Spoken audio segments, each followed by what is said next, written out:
Hi friends, ఎప్పుడు టిఫిన్లే కాకుండా కడుపుకు హాయిగా ఉండే ఈ చద్దన్నాన్ని ఎలా ప్రిపేర్ చేసుకోవాలో ఈ వీడియోలో చూద్దాం. ముందుగా ఒక మట్టి పాత్రని కానీ లేదా ఒక స్టీల్ గిన్నెను కానీ తీసుకొని అందులో కొద్దిగా మెత్తగా ఉడికించిన అన్నాన్ని తీసుకోవాలి.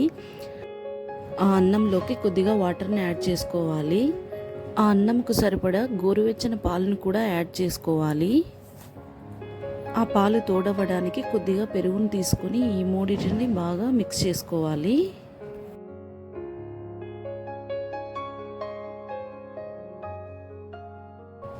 మీరు వీడియోలో చూస్తున్నట్టుగా ఒక ఉల్లిగడ్డను కట్ చేసుకొని వేసుకోవాలి. 2-3 పచ్చిమిర్చిని కూడా వేసుకోవాలి. ఈ చద్దన్నాన్ని కలుపుకునేటప్పుడు కొద్దిగా పల్చగా ఉండేలాగే కలుపుకోవాలి. ఇప్పుడు ఈ గిన్నెను మూత పెట్టుకొని రాత్రంతా అలాగే ఉంచాలి. అన్నం పులిసిపోయి చద్దన్నంగా మారుతుంది. చూసారా, ఉదయానికి అన్నం పులిచి చద్దన్నం ఎలా తయారయ్యిందో. ఇప్పుడు ఇందులోకి కొద్దిగా ఉప్పుని యాడ్ చేసుకొని బాగా కలుపుకోవాలి. వారంలో 2-3 రోజులు ఉదయాన్నే సద్దన్నం తినడం హెల్త్కి చాలా మంచిది.